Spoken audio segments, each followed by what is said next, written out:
Halo teman-teman, selamat datang kembali di Ngopi, Ngobrol Pintar, Investasi dan Properti.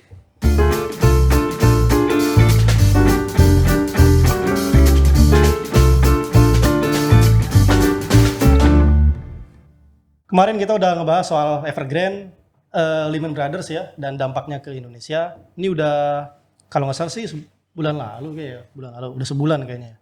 Udah sebulan. Sekarang kita hadir lagi di podcast Ngopi masih bersama CEO kita Properti ID, Bang Liga. Apa kabar Bang? Sehat. Sehat ya? Baik. Ya, kita lagi di kantor di hari yang cerah ini.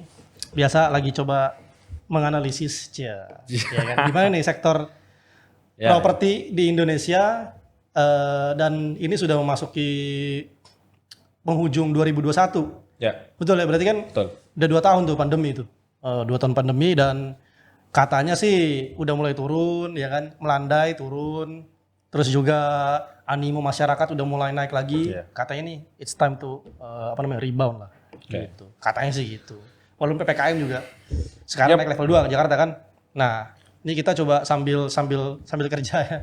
Sambil kerja kita coba bikin podcast lagi Bang. Ya. Ya, ngebahas tentang update seputar dunia properti. Atau lo mau update dulu Bang kemarin si Evergrande? Gue sih udah nggak terlalu ngikutin lagi nih sebenarnya sebulan terakhir nih. Gimana Bang? Jadi lebih ke arah kalau update sih kayaknya nggak ada pergerakan signifikan ya. Kalau dari gua sih ngelihatnya ya faktor liquidity itu menjadi kunci yang sampai saat ini belum ada pergerakan yang berarti sih kalau gue lihat. Ya baru bisa bayar utang, cicilan, bunga itu kan sebenarnya kewajiban-kewajiban yang biasa ya. Tapi untuk masalah restrukturisasi atau ada bantuan dari government sampai saat ini sih belum ada pergerakan signifikan. Nah, gue sih lebih ke arah gini sih, Gus, kan kemarin kan kita bahas tuh masalah gimana sih dampaknya ke dalam negeri kan. Ya kita fokus mendingan ngobrolin di situ sih. Nah mungkin pada kali ini kita bahaslah masalah misalnya Ciputra gimana gitu kan. I see. Atau Pakuwon Jati gimana. Oh iya, menarik nih dua emiten yang lagi dikoreksi ya. Our favorite sih. Soalnya saya dalam posisi yang mereka legasinya luar biasa lah. Pak almarhum Ciputra dan Pak Alexander Teja ya luar biasa gitu dengan style yang menurut gue berbeda nih antara Ciputra dan Pakuwon. Apa tuh bedanya? Oke, jadi yang satu ini kita bahas Ciputra dulu ya. Ciputra ya. Istilahnya kan kita tahu lah siapa yang nggak tahu Pak Ci gitu kan, salah satu legend lah di dunia properti di Indonesia kan. Betul. Nah kalau kita lihat land banknya Ciputra itu kan gede ya. Gua baca sih kemarin 2.300 hektar ya. Dan itu dia bisa cukup sampai 15 tahun ke depan kan. Mostly Jakarta ya? Pengembangan. Di mana-mana. Di mana-mana. All over Indonesia. Gitu. Nah beda tuh sama Pakuwon. Kalau Pakuwon kan 465 hektar ya. Seperlimanya lah, hampir seperlimanya dari Ciputra. Dia setengah di Surabaya. Tapi ya most of them ya adanya di Surabaya. Di Jabodetabek cuma 13%-an lah. Artinya 86% tuh adanya di Surabaya, Surabaya Timur, Barat, Surabaya Barat, Timur. ya. Nah, pada posisi-posisi itu kan berarti kan ada dua sisi. Kok gedean Ciputra gitu, kok Pakuwon kecil. Tapi kita bahas kalau dari sisi Ciputra, mereka kan emang rajanya landed house gitu kalau gue lihat Gus. Jadi land bank ini yang gue lihat di Ciputra ini ya secara langsung ya. Jadi kalau cara mainnya Ciputra selain dia punya land bank langsung, sama land bank yang memang kerjasama dengan para pemilik tanah gitu. Karena udah ada brand, udah punya operation yang kuat dan mereka partnership. Maksudnya kayak BOT gitu? Ya kalau BOT ya relatively kalau BOT kan nggak dijual ya. Kalau misalkan jual beli lahan kan harus KSO karena ada penjualan ke end user kan. Berarti langsung dari end user yang punya tanah itu? Ya. Jadi yang punya tanah ownernya siapa, prinsipal yang punya dia sama dengan Ciputra, bikin KSO. Habis itu jual ke konsumen. Pengembangan jual konsumen. Ya menjaga kedua belah pihak lah supaya sama-sama aman. Landed house ya. Hak dan kewajibannya. Nah, kita bahas Ciputra dulu ya. Jadi fokus di sisi itu. Jadi dari sisi land bank mereka lebih kuat. Dari sisi sustainability kita lihat Ciputra ya luar biasa ya. Nanti kita mungkin akan bahas lebih ke arah sisi keuangan ya. Nah, kalau gue lihat nih rilis laporan di third quarter 2021. Nah, ini Ciputra untungnya aja 1 triliun, Gus. 2021. Third quarter year to date dari Januari sampai September itu 1 triliun 14 miliar. Gitu. Ini gue lihat sambil gue lihat data. Berapa persen dari ini? Omsetnya 6,6 T. Oh, mantap. Jadi berapa tuh? Sekitar hampir 15%. Mostly dari penjualan landed. Mostly dari landed house. Gitu. Jadi kalau gue lihat Beda di banget sini, sama Pakuwon ya. nah, ya nanti kita lihat Iya, iya, laporannya oke. dari Ciputra Menarik, itu.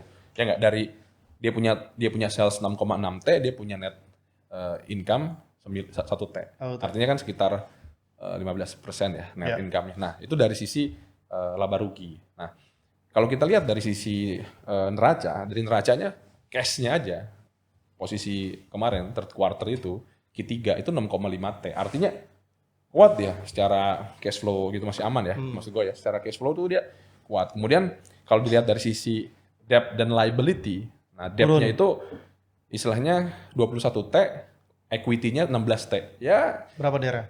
ya DER-nya sekitar berapa? 16 per 21 ya. 21. Gitu. Jadi istilahnya debt to equity-nya 21 per 16. Jadi masih aman lah gitu. Di bawah 1 ya? Nah, di bawah 1 gitu.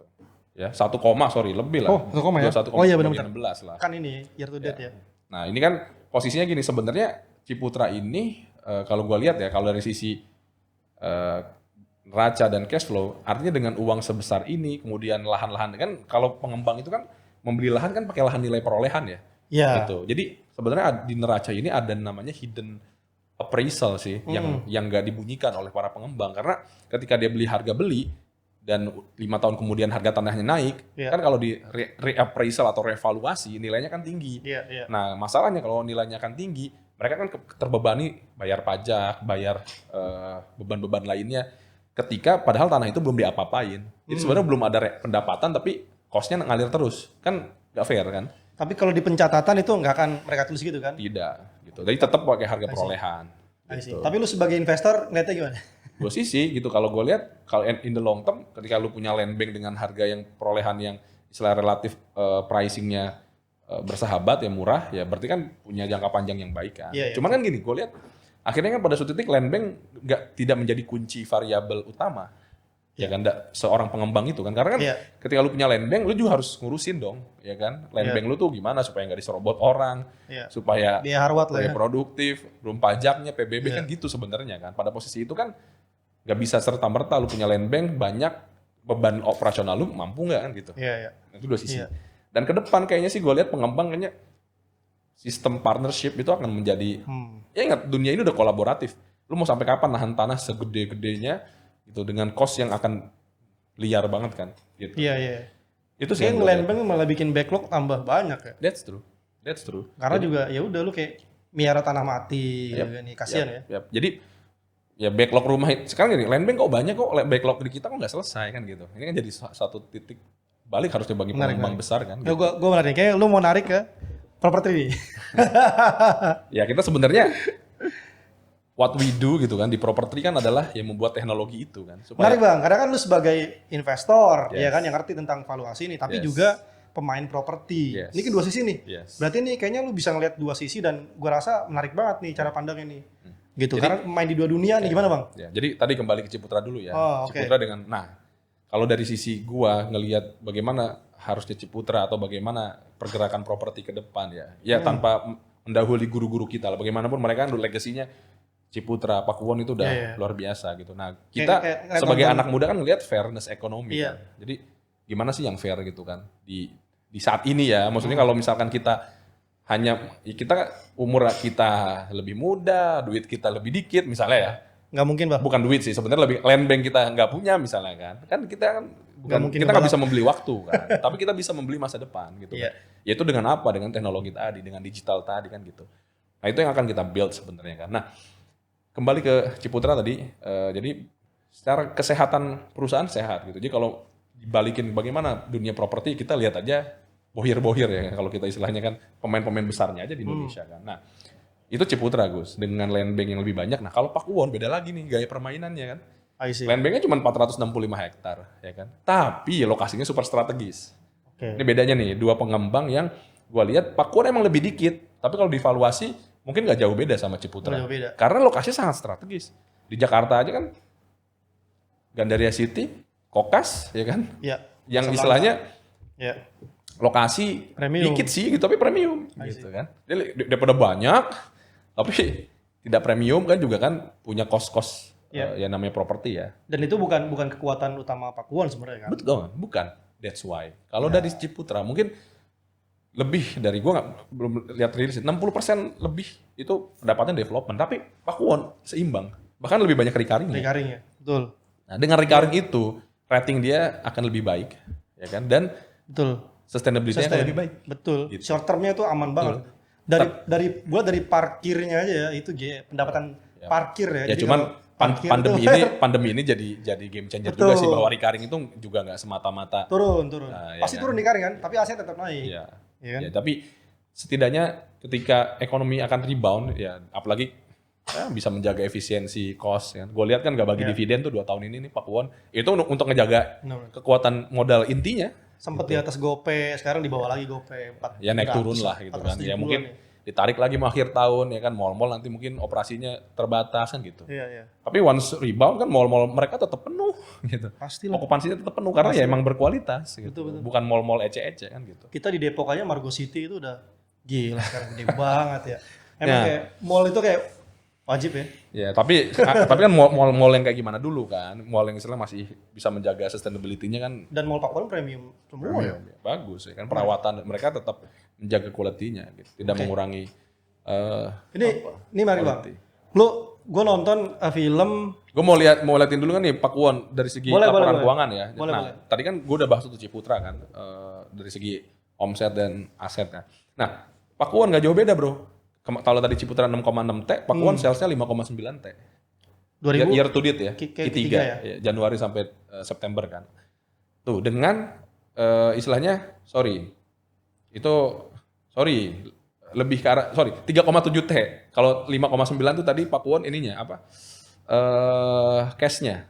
Nah, jadi cash-nya. Kita balik ya ke laba rugi ya. Jadi third quarter 3,7 T, lebih kecil daripada Ciputra. Ya. I see. Jadi istilahnya bayangin 3,7 T sales-nya Pakuwon selama year to date ya. Ya dia kan land banknya lebih kecil dong ya. Tapi dengan land bank yang lebih kecil 1/5-nya aja sales-nya 3,7 T. Ciputra 6,6 T. Kan hampir setengahnya. Kebayang ya? Maksudnya karena recurring kan? That's true. Dia masih ada recurring. Iya. Land bank kan nggak menghasilkan revenue. Betul. Apalagi dia kemarin habis akuisisi mall Hartono. Banyak tuh mall-mall diakuisisi sama si Pakuwon kan? Iya. Yang udah operating kan? Dia nggak mau build dari nol karena mungkin lama kan? Kapan dapat revenue-nya kan? Iya. Gitu. Nah inilah raja. Betul. Nah dengan laba bersih 721 miliar, berarti sekitar hampir 20% ya. Itu nggak jauh beda ya tadi laba bersihnya kan. Oke kan 721 T loh. 721 miliar. Kan kalau tadi Ciputra 1 T ini 700. Artinya kan nggak jauh beda secara laba rugi. Ya nggak? Dengan lembeng yang lebih kecil. Nah, terus dari sisi cash 5,9 T. Ya kan? Nih, menariknya di Pakuwon, equity-nya lebih gede dibandingkan liabilities-nya. Ya jadi misalnya secure banget. Kalau Ciputra kan tadi masih gedein liabilities-nya kan dibandingkan equity-nya. Iya, betul. Gitu. 15 T bro. 1 ya? Ya, 15 T berbanding dengan 10 T. Equity-nya 15 triliun, liabilities 10 triliun. Ya, jadi menurut gua dahsyat gitu kan Pakuwon ini. Ya cash flow-nya aman ya enggak? Cash-nya aja gede banget gitu. Nah, itu Gus, kalau dari sisi laporan ya, mungkin nanti bisa di-highlight tuh head to head antara Ciputra dan Pakuwon. Beda gaya, cuman sama-sama selamat. Menarik ya? Menarik. Dua begawan kita nih, almarhum Ciputra dan Pak Alexander Teja. Asyik. Nah, gue ngeliat, di sini Bang. Gue nonton film Crazy Rich Asia. Lo nonton gak? Kan yang di Singapura itu, itu kan gila tuh. Dia kayak bekas dulunya kan kandang babi kan. Singapura kan istilahnya dulunya apa sih gitu kan? Dulunya dia apa gitu kan? Tapi sekarang jadi emang kayak pusat kayak bisnis metropolitan gedung-gedung lah, jadi inspirasi gitu untuk bangun politik mercusuar di sana ya. Itu gedung-gedung luar biasa tuh. Itu ada jadi generasi berikutnya itu kayak nggak tertarik untuk nerusin bisnis bapaknya. Intinya gitulah, kira-kira ada satu konflik di situ. Nah, lu ngelihat gimana nih? Ini udah berapa generasi nih si perusahaan Babon nih kan? Gini, nah kalau gue lihat ya, karena perusahaan family business itu akan selamat ketika mereka menjadi terbuka. Gitu. Oke, TBK nih ya. TBK karena gini, ketika dia keep private tuh artinya eksklusif, ya kan konflik itu akan lebih nyata, runcing kan. Tapi ketika dia being publik ya kan, IPO listed, Iya. diawasi publik, dia kan akan bertindak benar-benar ini diawasin publik. Walaupun shareholder Berapapun majority, shareholder-nya.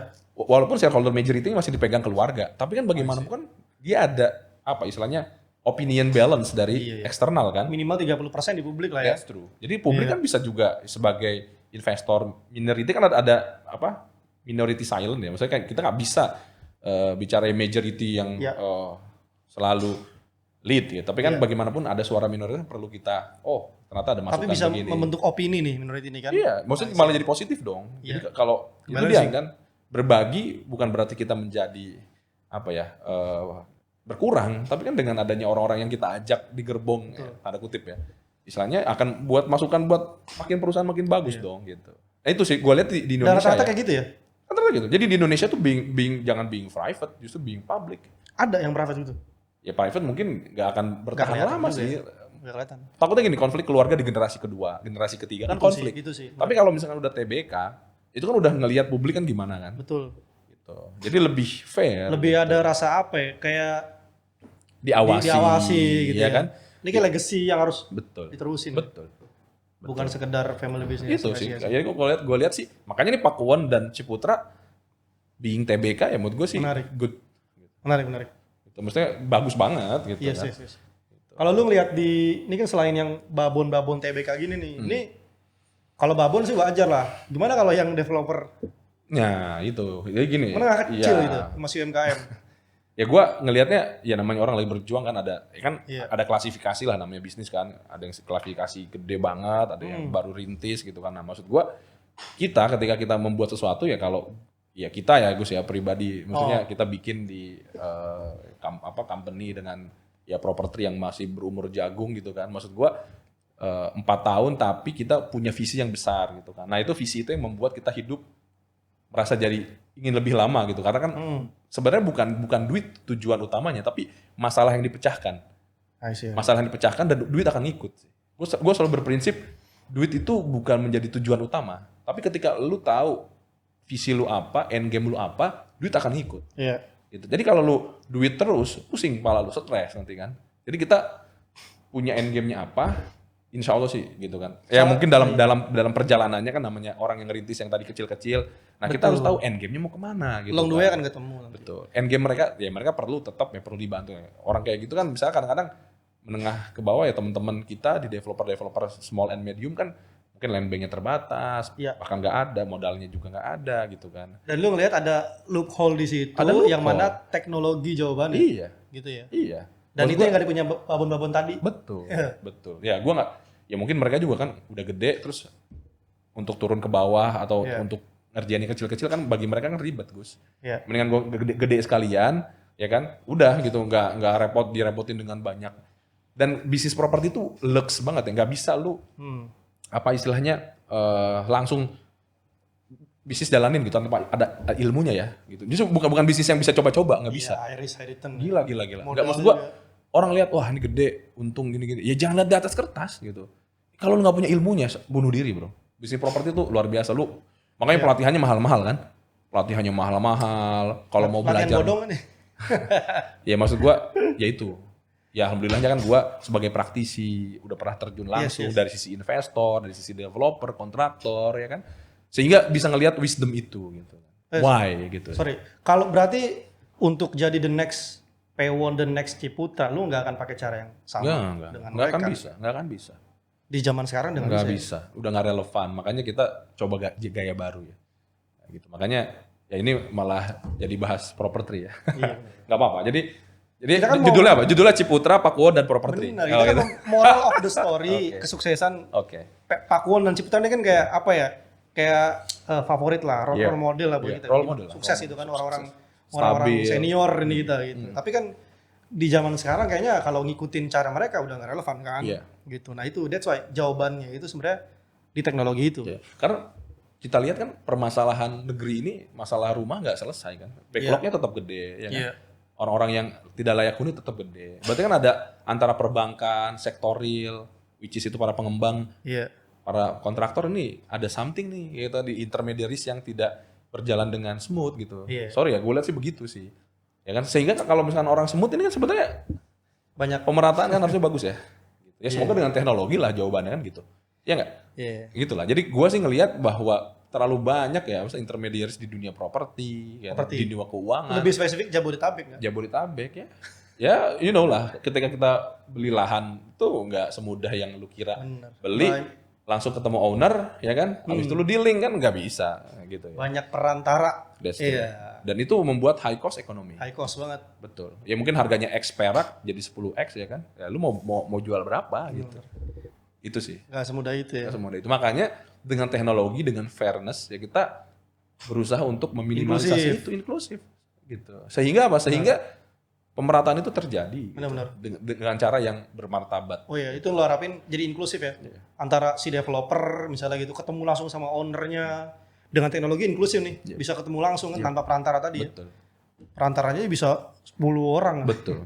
Ya itu sih. Itu yang ya itu industri kita perlu di High cost. high cost, perlu di revolusi gitu kan. I see. Perlu direformasi. I see. Kalau bukan anak-anak muda, bukan orang-orang yang mengerti itu kan nggak bisa gitu. Spoiler dikit dong Bang, gimana sih caranya itu? Sebenarnya Inklusif. yang kita bangun di property group ya, maksudnya dari mulai investment, dari mulai kita bikin get home, kita bikin sweet home, itu kan bagian dari ekosistem yang akan kita bangun kan untuk menyelesaikan itu semua. Dengan teknologi ya orang akan terbuka semua gitu sih. Jadi kita harapin ya, bahkan di social movement kita lagi bikin bedah rumah, ya kan, bersama kitabisa.com kan. Artinya semua ini kita lakukan buat menyelesaikan masalah besar gitu. Jadi kalau anak muda membuat startup, lihat aja endgame-nya lu mau kemana. Jangan ya, uang itu akan ngikut kok gitu. Jadi jangan khawatir gitu. Endgame lu mau kemana? Hal besar apa yang mau akan lu selesaikan kan gitu. Betul. Kan itu intinya kan. Jadi Iya. kalau udah uang duluan yang jadi orientasi, sorry ya, kita most of them ya rata-rata berat itu jalannya gitu ya.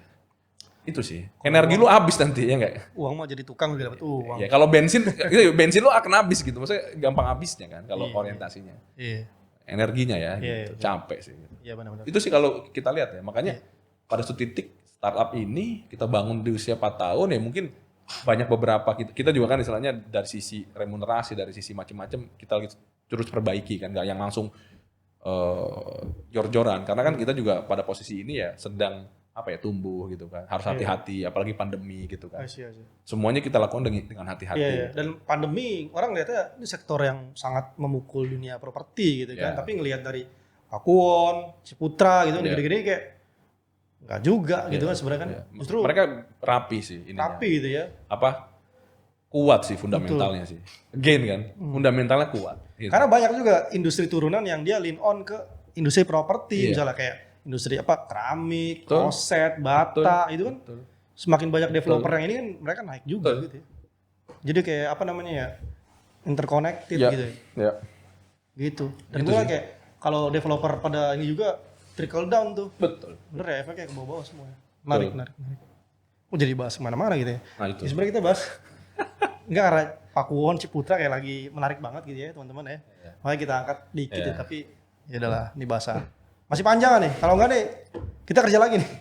Ya udah kan ini udah mau zuhur, lunchtime. Udah mau zuhur ya. Kan? Ya udahlah next time lagi aja dah. Next time kita kalau ada yang kalau ada lagi lagi kita bahas gitu kan. Kalau ada menarik kita bahas. Why-nya kita bahas. Ya. Sambil nyambi ngopi siang-siang dan kerja nih gitulah. Ini kopinya nih. Ngopi oke. Kopi kan. Gitu aja ya, oke. Sampai ketemu di ngopi berikutnya. Thank you.